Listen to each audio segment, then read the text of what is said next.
Hello everyone. आप सभी का स्वागत है आपके अपने चैनल स्टडी विद फ्रेंड्स में।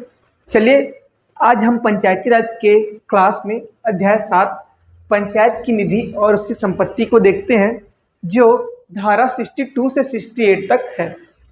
ठीक है। पेपर की दृष्टि से भले ही यह अध्याय भी वर्तमान के जो अध्याय हम लोग पढ़ रहे हैं महत्वपूर्ण ना हो, परंतु कॉन्सेप्ट डेवलप करने के लिए या आपको विश्लेषण वाले जो क्वेश्चन उसको एनालिसिस करने के लिए ये अध्याय को पढ़ना आवश्यक है। चलिए देखते हैं। इसमें अध्याय अध्याय 7 में सबसे शुरुआत करते हैं धारा 62। धारा 62 जो बोलता है राज्य सरकार कतिपय संपत्ति पंचायत में निहित कर सकेगी। देखिए, हमें अगर संविधान पढ़ना है या पंचायती राज पढ़ना या कोई भी अधिनियम पढ़ना, हमको क्या ज्यादा जानना जरूरी? Terms and condition. तो कतिपय मतलब क्या हो सकता है? कतिपय का मतलब होता है कुछ। कतिपय मतलब कुछ, मतलब राज्य सरकार कुछ संपत्ति पंचायत में निहित, निहित मतलब क्या बोले, समा सकता है। निहित मतलब समाना या इसको सौंपा। यहाँ पे क्या लिखता है? सौंप, सौंपा। ठीक है। तो राज्य सरकार कुछ संपत्ति पंचायत को सौंप सकती है, पंचायत में सौंप सकती है। ठीक है। और पंचायत इस संपत्ति का प्रबंधन धारा 128, अभी आगे पढ़ेंगे हम लोग इसको, पंचायती राज की धारा 128 जिसमें लिखा गया है सरकारी भूमियों का प्रबंधन, उसके अकॉर्डिंग क्या करेगी? सरकारी संपत्ति का प्रबंधन करेगी, उपयोग करेगी, या जो भी उसमें कर लगाएगी, टैक्स लगाएगी, ये सब क्या करेगी? धारा 62 में के तहत बोला गया कि राज्य सरकार पंचायत को क्या देगी? संपत्ति प्रदान करेगी। इस संपत्ति का प्रबंधन कैसे करेगा? वो धारा 128 के तहत करेगा, उसको उपयोग करेगा, टैक्स वगैरह लगाएगा। ठीक है। नेक्स्ट देखते हैं धारा 63। धारा 63 पंचायतों को निधियों का समानुदेशन। ठीक है। सम अनुदेशन समान रूप से अनुदेशित करना या आदेश करना या निर्देश देना। ठीक है। तो इसके लिए क्या है, जैसे कि कुछ कर है या पथ कर, बहुत सारे कर है, पथ कर, उसका एक मिनिमम या मैक्सिमम रेट कौन डिसाइड करता है? राज्य सरकार। इसी के अकॉर्डिंग क्या करें आपका राज्य सरकार के आदेश के अनुसार क्या होगा? पंचायत क्या करेगी? टैक्स लेगी, कर लेगी, जो भी लेगी। इसके संचित निधि से अनुदान, मतलब राज्य संचित निधि से पंचायतों की निधि को बराबर करने के लिए, है ना, पंचायत की निधियों को बराबर करने के लिए संचित निधि से राज्य सरकार अनुदान दे सकता है। ठीक। चलिए धारा 64 पंचायतों को सहायता अनुदान कौन देगा? वित्त आयोग की सिफारिश से, राज्य वित्त आयोग की सिफारिश से पंचायतों को क्या मिलता है? अनुदान मिलता है। नेक्स्ट देखते हैं धारा 65 स्थावर संपत्ति का अंतरण। इसको थोड़ा समझते हैं। स्थावर संपत्ति का मतलब रियल एस्टेट मान सकते हैं। अच्छा, स्थावर संपत्ति या अचल संपत्ति का मतलब होता है, एक लाइन में अगर देखा जाए तो भूमि या जमीन जायदाद को हम लोग क्या बोलते हैं? स्थावर संपत्ति बोलते हैं। तो इसका अंतरण राज्य सरकार के द्वारा प्राधिकृत किसी अधिकारी के मंजूरी से ही होगा। मतलब किसी भी अचल संपत्ति का, है ना, किसी भी अचल संपत्ति का अंतरण मतलब किसी और को सौंपा जाना। ठीक है। किसी और को सौंपा जाना क्या हो गया? राज्य सरकार के द्वारा प्राधिकृत अधिकारी के मंजूरी से होगा। ठीक है। पंचायत चाहे तो 3 साल तक क्या देगी? किसी को लीज पर जमीन दे सकती है, जैसे कि खदान वगैरह, रेत वगैरह, पहले ऐसा होता था। ठीक है। तो 3 साल तक दे सकती, उससे अधिक पर नहीं दे सकती। 3 साल से अधिक आप 7 साल तक किसी जमीन में कब्जा करके, या कब्जा नहीं बोले जा सकते, स्टोर करके रखी हुई, और क्या कर सकते हो, तो 3 साल से अधिक समय के लिए पंचायत नहीं दे सकती। अगर देगी तो क्या, कौन देगा? राज्य सरकार के प्राधिकृत अधिकारी के द्वारा। यहाँ पे प्राधिकृत अधिकारी जैसे कि खनिज वाला मामला हो गया तो अलग आएगा, वन वाला हो गया तो अलग आएगा, सामान्य भूमि उसके लिए अलग आएगा। तो यहाँ पे हम लोग देखते हैं अधिकारी कौन रहेगा। ग्राम में भी अगर रियल एस्टेट का अंतरण करना है 3 साल से अधिक के लिए तो कौन है? अतिरिक्त कलेक्टर है, कलेक्टर। जनपद में भी अतिरिक्त कलेक्टर और कलेक्टर, जिला में भी ओनली कलेक्टर।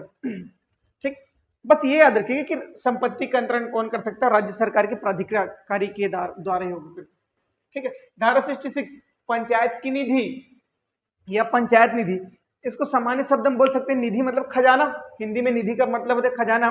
तो पंचायत का पैसा या पंचायत का वह इकट्ठा धनराशि जिसे वह चाहे बैंक में रखे, डाकघर में रखे, या सरकारी खजाने में जमा कराए।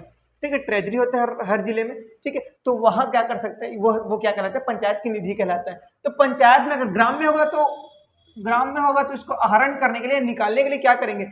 सरपंच और सचिव का हस्ताक्षर होना चाहिए, और जिला और जनपद में अध्यक्ष और सीओ का हस्ताक्षर होगा। लेकिन याद रखिएगा, जो जनपद वाला ना, जनपद और जिला वाला, ये वाला केवल ना वार्षिक कार्य योजना के समय लोग पंचायत निधि का उपयोग करते हैं।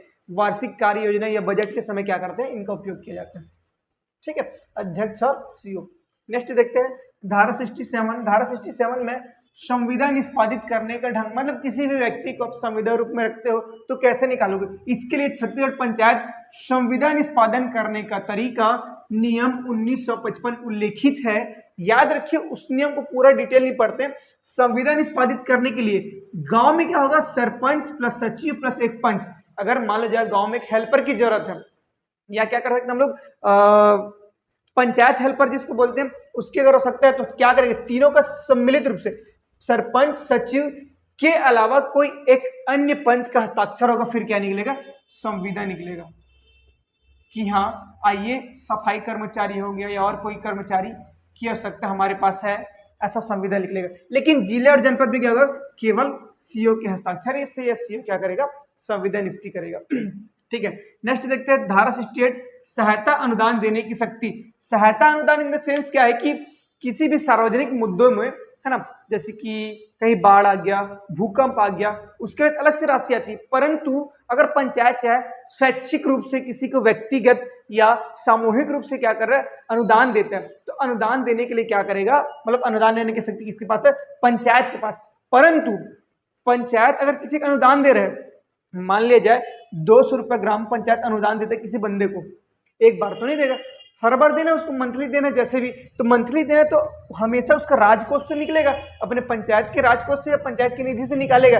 तो निधि से निकालने के लिए इसको प्रस्ताव कहाँ पेश करना पड़ेगा, उप संचालक पंचायत के पास पेश किया, एक बार पारित हो गया फिर होगा। वैसे जनपद के लिए अगर 1000 रुपए तक निकालना है तो जिलाधीश के द्वारा होगा, 1000 से 5000 तक संचालक पंचायत जो कहाँ पे बैठते हैं, राजधानी में बैठते हैं।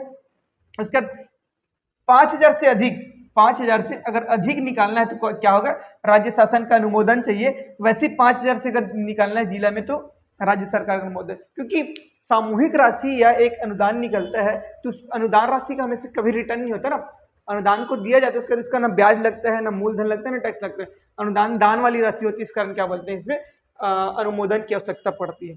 ठीक है, ये हमारा अध्याय 7 है। ज्यादा कुछ समझने के लायक इसमें नहीं था, बस टर्म्स कंडीशन थे। बस एक चीज याद रखेंगे, वित्त आयोग यहाँ पे बताया गया, इनका निर्धारण कौन करता है, निधियों का निर्धारण कौन करता है, राज्य सरकार करती है।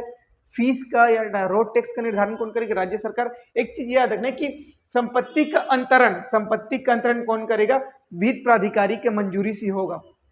ठीक, ये तो आपको पता है, सरपंच और सचिव साइन करते हैं, अध्यक्ष और सीओ साइन करते हैं। ठीक है, चलिए आज की क्लास में बस इतना ही। अध्याय 7 के पश्चात हम अध्याय 8 स्टार्ट करेंगे। हमारे साथ बने रहने के लिए आप सभी का धन्यवाद। Thank you.